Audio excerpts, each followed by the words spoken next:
दिनिकिया बौद्ध जिला गस्तरे आसिथिले राजस्व मंत्री सुरेश पुजारी। राजस्व विपर्यय विभाग मंत्री सुरेश पुजारी प्रथमे बौद्ध सर्किट हाउस ठारे पहुंचथिले। यापर रविवार संध्यारे बौद्ध जिलापालଙ୍କ कार्यालय ठारे राजस्व मंत्री समस्त विभागर समीक्षा करथिले। या सहित सेठारे राजस्व मंत्री समेत कंधमाल सांसद सुकांत कुमार पाणिग्राही, बौद्ध विधायक सरोज कुमार प्रधान, जिलापाल सुब्रत कुमार पंडा, अतिरिक्त जिलापाल अनिरुद्ध प्रधान, उपजिलापाल प्रवीण बानुआ और समस्त विभागीय अधिकारी प्रमुख जोग देथिले। राजस्व मंत्री बौद्ध गस्त अवसर में जिलार किछि हिताधिकारी मंत्री को भेटी पार्क प्लॉट बिक्री को नहीं रहितबा समस्यार समाधान पाई एक दाबीपत्र प्रदान कराଯାଇଥିଲା। सेहिपरि बौद्ध जिला परिषदर साधारण बैठक बौद्ध पंचायत समिति सभागृह अनुष्ठित होइछि। सेठारे कंधमाल सांसदों समेत बौद्ध और कंटामाल विधायक, जिलापाल, पीडी, अतिरिक्त जिलापाल तथा समस्त विभागीय अधिकारी उपस्थित रहिथिले। बौद्ध जिले में राजस्व क्षेत्र को अधिक क्रियाशील करने को मंत्री परामर्श देते। विषय समीक्षा थिला बौद्ध गोटे छोट जिला एवं ओडिशार कनिष्ठ जिला,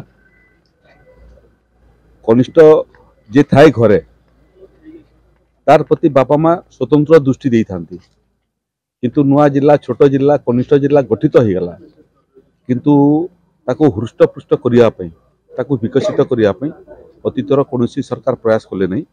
आज जो समीक्षा बैठक थिला सेठिरे राजस्व विभाग सहित जिते विभाग अच्छी सबु विभागर आगामी दिन रोडमैप किमिति बौद्ध जिला को विकसित करा जाई परिबो तार समीक्षा मु करथि। सरकारी योजना सेतिरे राजस्व विभागर मध्य वसुंधरा योजना, स्कूल कॉलेज को जमी पट्टा देवार योजना, जनजाति संप्रदायर लोक मानकु जल जंगल जमीन रो अधिकार देवार योजना केते दूर कार्यकारी हिची तार मध्य समीक्षा करथिली।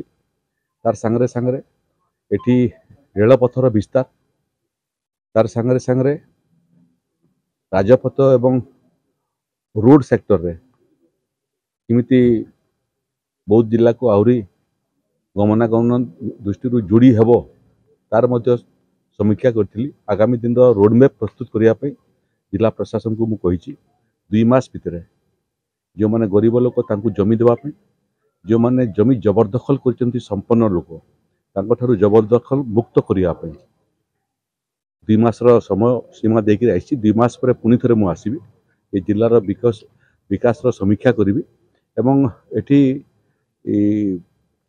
कंधमाल लोकसभा निर्वाचन मंडलीर माननीय संसद जी अच्छा से मध्य विकास को आगू बढ़ापे काम कर सुकांत पाणिग्राही महाशय, एठी मनोज बाबू आमर चीफ व्हिप विधायक से मध्य काम अच्छा से दुई को सहयोग कर सांगे सांगे बौद्धर विकास पाई राजस्व विभाग स्वतंत्र भाव दृष्टि देव।